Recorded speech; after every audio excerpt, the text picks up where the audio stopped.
Olá pessoal, nessa videoaula eu vou mostrar como utilizar alguns exemplos de análise geoespacial no QGIS 3.30, simulando aí algumas análises com relação a elementos geográficos que são de interesse das ciências biológicas, tá? Então separamos aqui no roteiro 5 ferramentas para a gente dar uma olhada, tá? E nesse passo a passo aqui vocês conseguem fazer exatamente o que eu vou mostrar aqui no vídeo, tá bom? Então os dados que nós vamos utilizar são árvores PI, setores censitários urbanos de Princesa Isabel e a divisão do mundo em zonas UTM, para a gente localizar em que zona UTM está a nossa área de estudo, tá bom?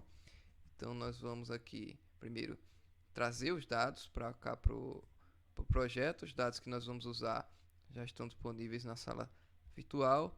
Então, dados árvores, e a gente vai ter árvores PI, setores urbanos, setores censitários e as zonas UTM.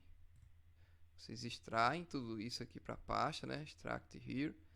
Ele vai extrair aqui e eu posso colocar esses dados agora no projeto. Então eu venho no menu camada, gerenciador de fonte de dados, vetor, e aí eu vou escolher aqui, ó, no quadradinho aqui, buscar, tá?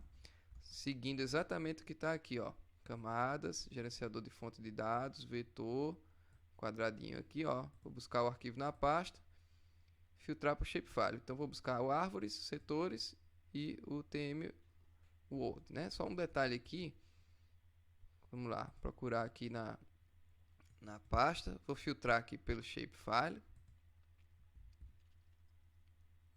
Tá aqui, então árvores PI e setores censitários urbanos. Abrir e adicionar. Percebam que aqui do lado esquerdo ele já colocou duas camadas, né? Agora tem uma terceira camada que na verdade está no formato KML, que é esse outro aqui, ó. O TM World Zone. Então, abrir, adicionar. Adicionar camadas. Elas foram adicionadas aqui. Fechar. Ok, vou jogar os polígonos aqui para baixo, colocar os pontos por cima. E essas outras camadas aqui do TM Zone World, a gente vai conseguir ver se afastarmos um pouco mais, tá? Porque aqui estão as zonas UTM. Se eu quiser observar qual o número de cada zona dessa, né? Então eu ligo aqui as etiquetas. Então já identifiquei que aqui essa região de Princesa Isabel está na zona 24 sul, né? No hemisfério sul do planeta, tá? Então, beleza. Por que isso? Porque eu tenho dados aqui de árvores da cidade e o dado dos setores censitários urbanos. Se eu olhar aqui na fonte, esse dado vai estar referenciado ao EPSG 4674, siglas 2000. E isso aqui a gente sabe que é coordenada geográfica, coordenada esférica, né? Que é dada em grau, minuto, segundo.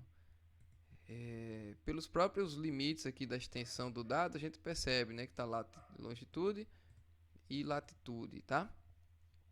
E aí, para eu obter medidas lineares, né, métricas principalmente, é mais interessante que os nossos dados estejam vinculados a um sistema de coordenadas métrico, como o sistema UTM. Então, a primeira coisa que eu vou fazer é converter esses dois dados, árvores e setores censitários, para o sistema UTM.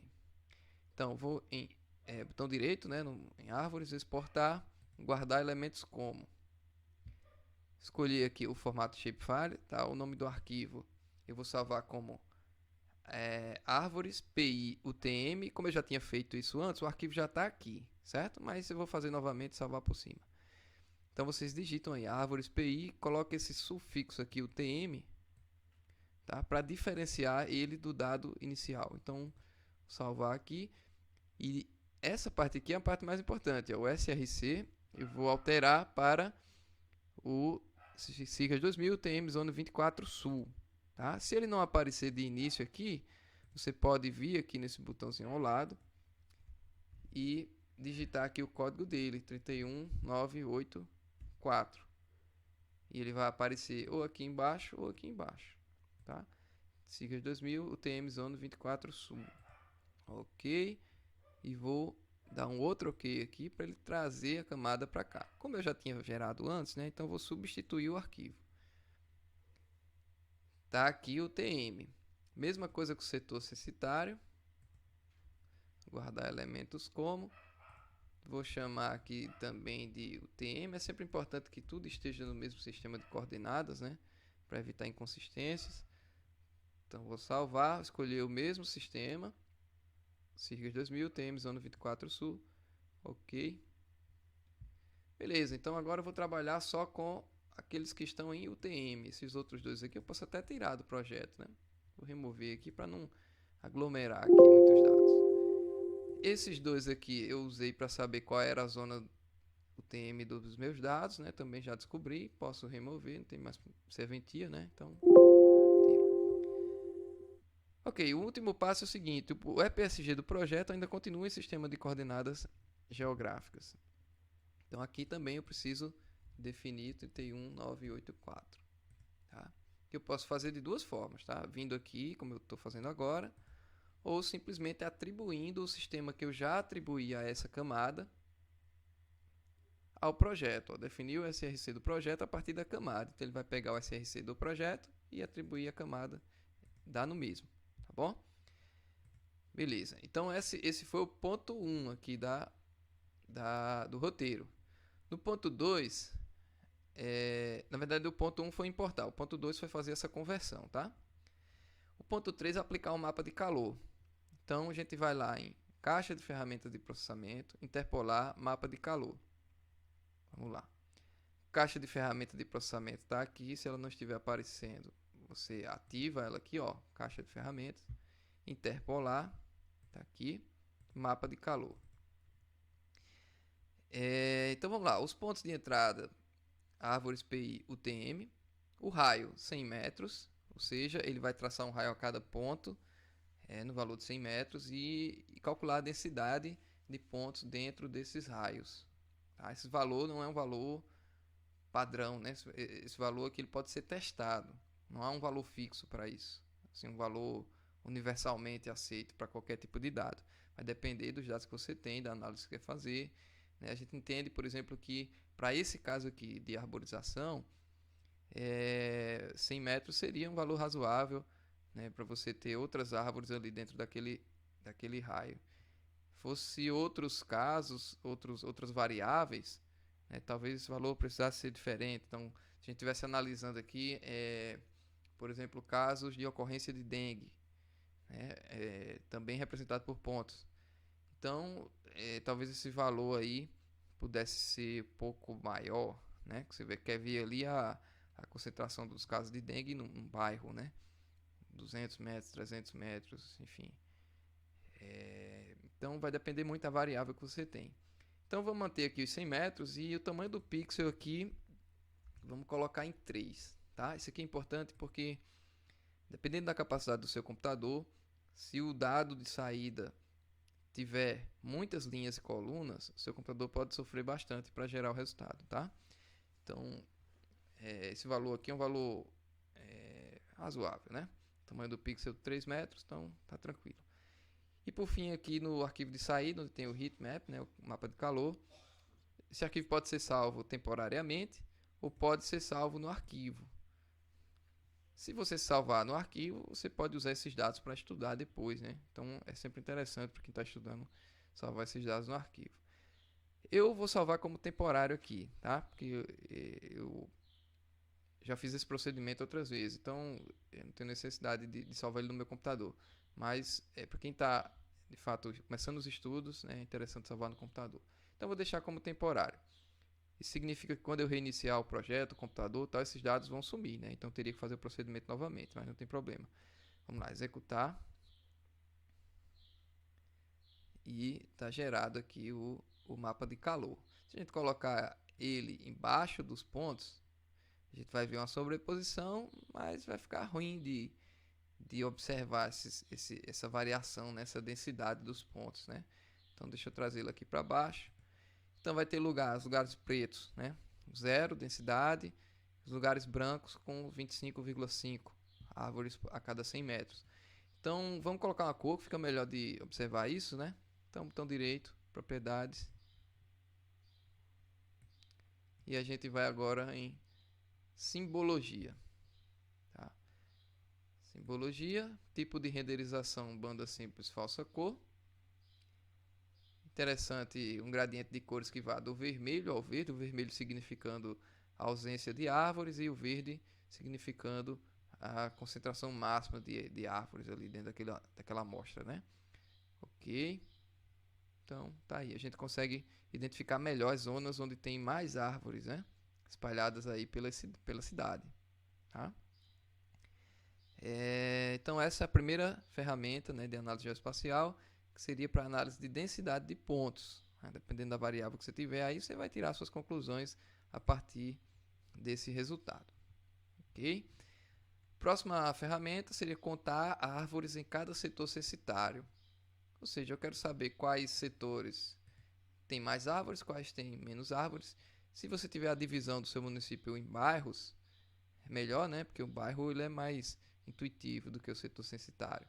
Aqui para Princesa Isabel a gente não tem a divisão em dado geográfico, né, dos bairros. Então eu usei os setores censitários. A ferramenta a ser utilizada vai estar em vetor, analisar, contagem de pontos em polígono. Os polígonos são os setores, os pontos são as árvores, a camada que vai ter o número de árvores em cada polígono se chamará num points, o campo, né? E você pode também salvar no arquivo, tá? Eu vou salvar temporário mais uma vez. Pronto. Então ele vai gerar uma nova camada de polígonos, exatamente com a mesma representação dos setores, tá? A diferença é que a informação que a gente quer, os atributos que a gente quer, vai estar na tabela de atributos. Então, botão direito lá, abrir tabela de atributos. Lá no final, né, à direita, tem uma coluna chamada NumPoints. Então, aqui eu tenho os valores de árvores por setor censitário. Então, tem setor que tem 201 árvores, que é o maior, e tem setor que só tem 25. Tá? Então, uma análise pode ser feita também sobre esses valores aí que foram encontrados. Mas para ficar mais fácil de interpretar, né, esse valor já ficar ali de cara no mapa, eu posso fazer o seguinte. Posso vir aqui nas propriedades da contagem, né, desse dado, simbologia e elaborar um mapa graduado, colocar uma graduação nesses dados, tá? Usando como valor o NumPoints, que são valores numéricos, o modo a quebra natural, que aí ele vai identificar os intervalos de acordo com aqueles valores que faltam, com as lacunas, né, que tem ali no dado e preencher melhor, equilibrar melhor essa representação, essa classificação. E pronto, e aplicar, dar um OK.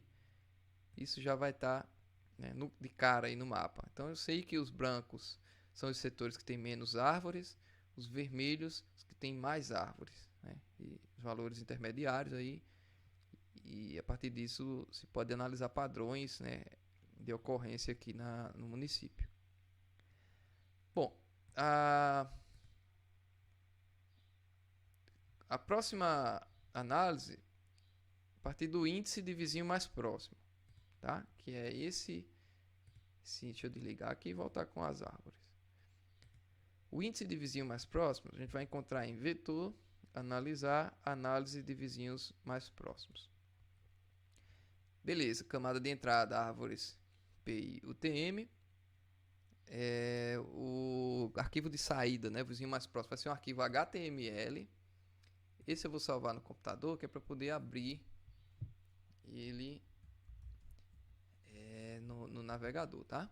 Então vou chamar só de vizinho mais próximo, árvores PI. Salvar e executar. Então, todas essas ferramentas que eu estou mostrando para vocês aí, é interessante que elas vão rodar melhor ou às vezes até rodar mesmo, né? Vão funcionar se os dados estiverem em coordenadas UTM, certo? Beleza, então o dado foi gerado, ele está aqui na pasta e ele é um arquivo do tipo HTML. Né? Deixa eu ver aqui para onde ele foi. Tá aqui embaixo. Então ele vai abrir no navegador de internet, né? Não precisa ter internet para isso, tá? Porque ele é um arquivo offline. E o valor observado, ó, 0,51. A distância média observada entre as árvores no município é 12,5 metros, ou seja, a cada 12,5 metros tem uma árvore em média. O índice de vizinho mais próximo de 0,51 significa o seguinte: quando esse índice é zero, significa que todos os pontos estão concentrados no mesmo ponto, que na prática é impossível, né? Quando o valor é 1, significa uma certa aleatoriedade, e quanto maior que 1, maior a dispersão entre esses pontos.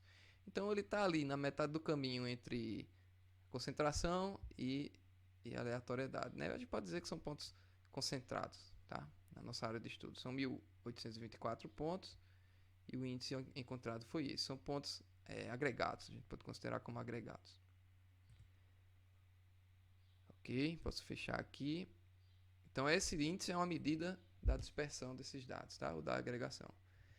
A próxima ferramenta é o agrupamento por similaridade de densidade, chamado de DBSCAN.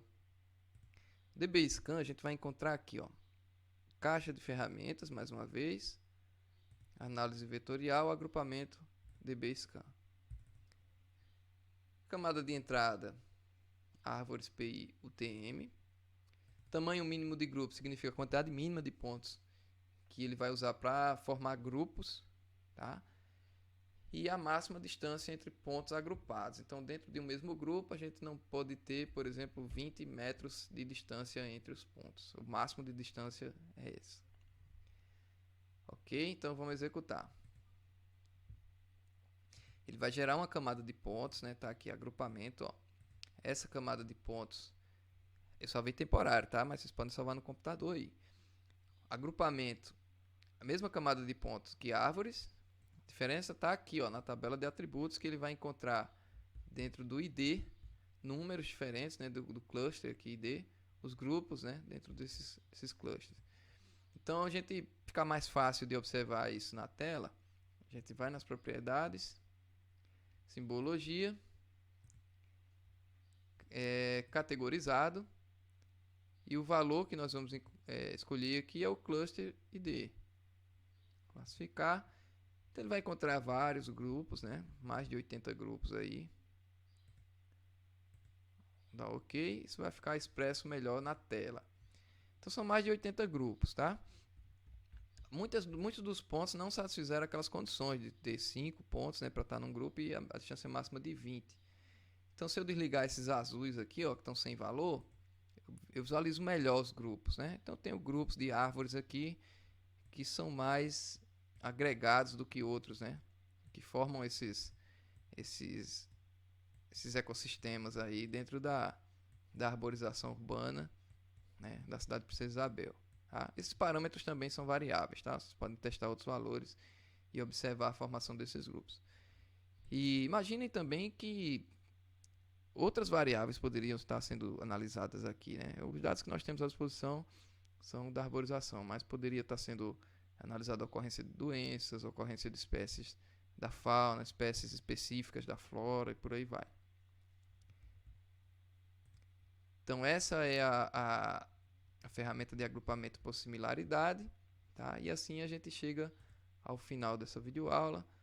Lembrem sempre de salvar os projetos, tá? Salva aí na pasta, né?